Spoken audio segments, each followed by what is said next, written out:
તો બીવરાવશું એટલે ચાલશે ફૂલ સ્પીડમાં, કારણ કે આપણે નાના ભણતા ત્યારે શિક્ષક જ્યારે હોટી લઈને આવે એટલે પોતે આપણે એમ થાય કે લેસન કરી નાખી એ રીતે આને હવે અમારે જો હા હવે એનો અવાજ વધી જાય, રફતાર વધી જાય. જો મિત્રો આ એની આપણે શિક્ષક જેવું કામ છે અમારું કે ખાલી એને ડરાવવાનો. જો રફતાર વધી ગઈ.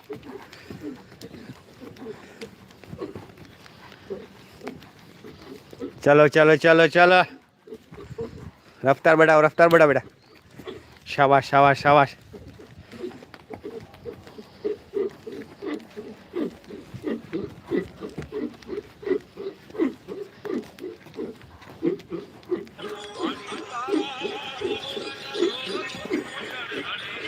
शाबाश शाबाश बेटा शाबाश शाबाश. वाह જો હર્ષોનો પાવર મિત્રો, રફતાર એની. આપણે કહીએ કે આપણા ઘરે કેટલી વીજળી આવે, કેટલા વોલ્ટ આવે, તો આ તો હોર્સ